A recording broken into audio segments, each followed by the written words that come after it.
Chicago.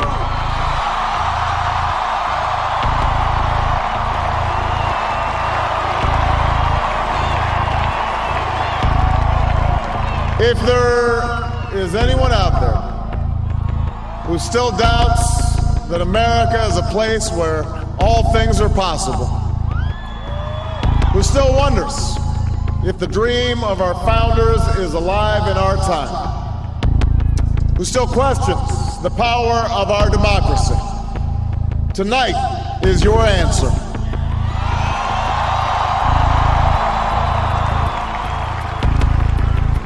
It's the answer told by lines that stretched around schools and churches in numbers this nation has never seen, by people who waited 3 hours and 4 hours, many for the first time in their lives, because they believed that this time must be different, that their voices could be that difference. It's the answer spoken by young and old, rich and poor, Democrat and Republican, black, white, Hispanic, Asian, Native American, gay, straight, disabled and not disabled, Americans who sent a message to the world that we have never been just a collection of individuals or a collection of red states and blue states. We are and always will be the United States of America.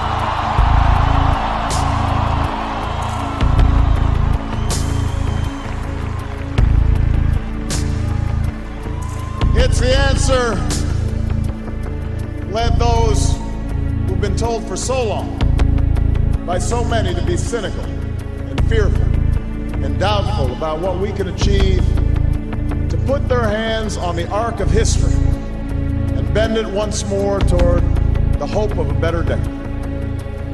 It's been a long time coming, but tonight, because of what we did on this day, in this election, at this defining moment, change has come to America.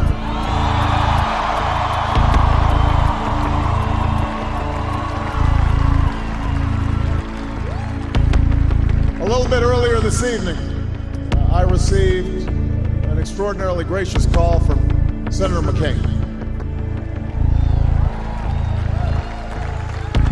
Senator McCain fought long and hard in this campaign, and he's fought even longer and harder for the country that he loves.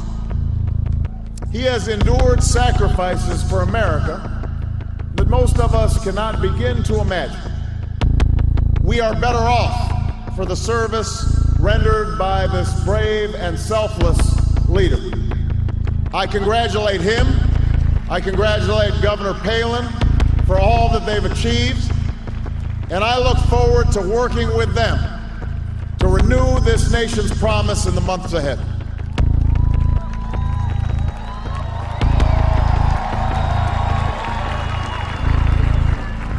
I want to thank my partner in this journey, a man who campaigned from his heart and spoke for the men and women he grew up with on the streets of Scranton and rode with on the train home to Delaware, the Vice President-elect of the United States, Joe Biden.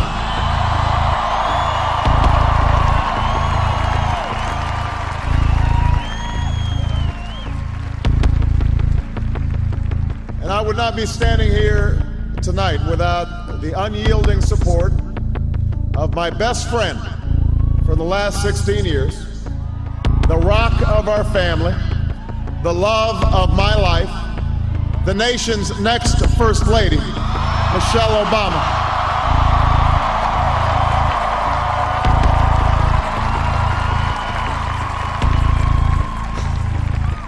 Sasha and Malia, I love you both more than you can imagine, and you have earned the new puppy that's coming with us to the White House.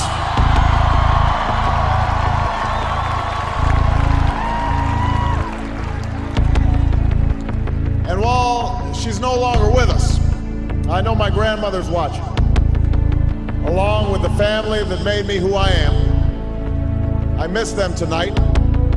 I know that my debt to them is beyond measure. To my sister Maya, my sister Alma, all my other brothers and sisters, thank you so much for all the support that you've given me. I'm grateful to them.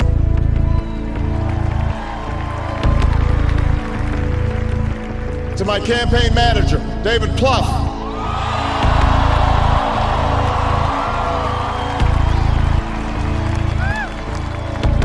the unsung hero of this campaign, who built the best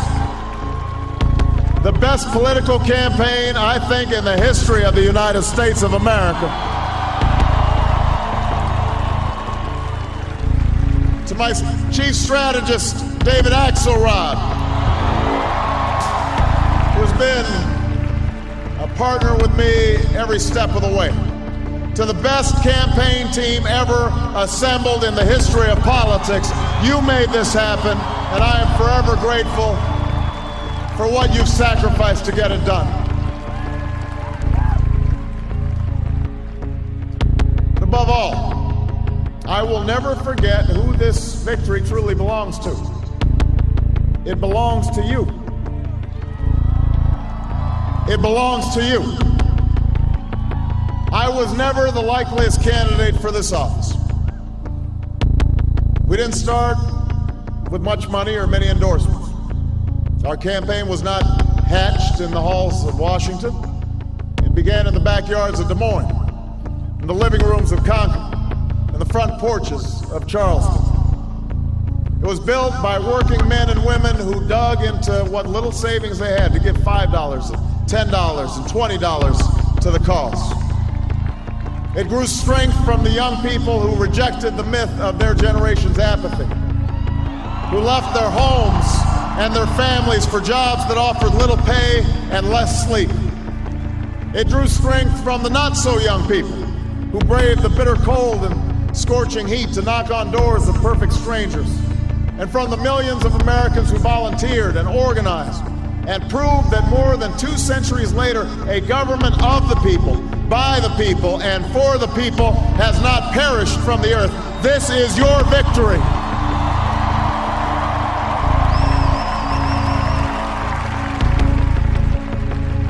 Now, I know you didn't do this just to win an election. I know you didn't do it for me. You did it because you understand the enormity of the task that lies ahead. For even as we celebrate tonight, we know the challenges that tomorrow will bring are the greatest of our lifetime. 2 wars, a planet in peril, the worst financial crisis in a century. Even as we stand here tonight, we know there are brave Americans waking up in the deserts of Iraq and the mountains of Afghanistan to risk their lives for us.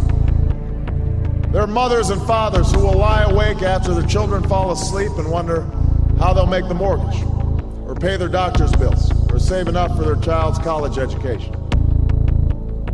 There's new energy to harness, new jobs to be created, new schools to build, and threats to meet, alliances to repair. The road ahead will be long. Our climb will be steep.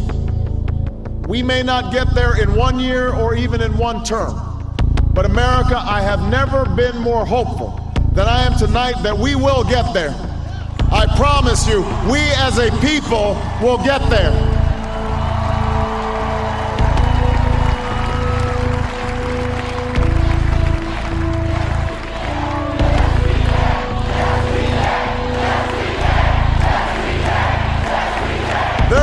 Setbacks and false starts. There are many who won't agree with every decision or policy I make as president. And we know the government can't solve every problem. But I will always be honest with you about the challenges we face. I will listen to you, especially when we disagree. And above all, I will ask you to join in the work of remaking this nation the only way it's been done in America for 221 years. Block by block, brick by brick, calloused hand by calloused hand. What began 21 months ago in the depths of winter cannot end on this autumn night. This victory alone is not the change we seek. It is only the chance for us to make that change. And that cannot happen if we go back to the way things were. It can't happen without you, without a new spirit of service, a new spirit of sacrifice. So let us summon a new spirit of patriotism, of responsibility, where each of us resolves to pitch in and work harder and look after not only ourselves but each other. Let us remember that if this financial crisis taught us anything, it's that we cannot have a thriving Wall Street while Main Street suffers. In this country, we rise or fall as one nation, as one people. Let's resist the temptation to fall back on the same partisanship and pettiness and immaturity that has poisoned our politics for so long. Let's remember that it was a man from this state who first carried the banner of the Republican Party to the White House, a party founded on the values of self-reliance and individual liberty and national unity. Those are values that we all share. And while the Democratic Party has won a great victory tonight, we do so with a measure of humility and determination to heal the divides that have held back our progress.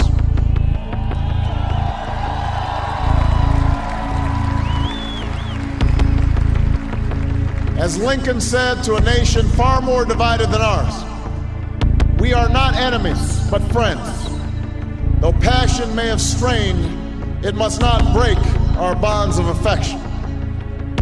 To those Americans whose support I have yet to earn, I may not have won your vote tonight, but I hear your voices.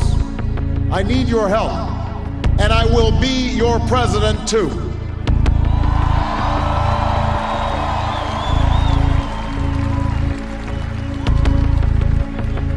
And all those watching tonight from beyond our shores, from parliaments and palaces, to those who are huddled around radios in the forgotten corners of the world, our stories are singular, but our destiny is shared. And a new dawn of American leadership is at hand.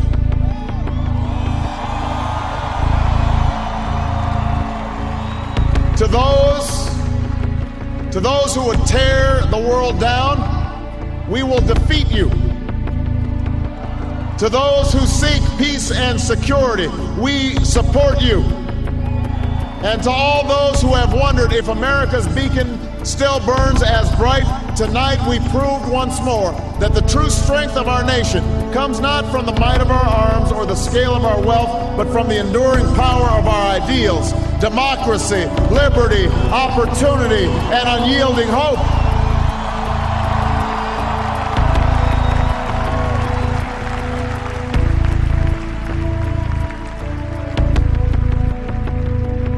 That's the true genius of America, that America can change. Our union can be perfected. What we've already achieved gives us hope for what we can and must achieve tomorrow.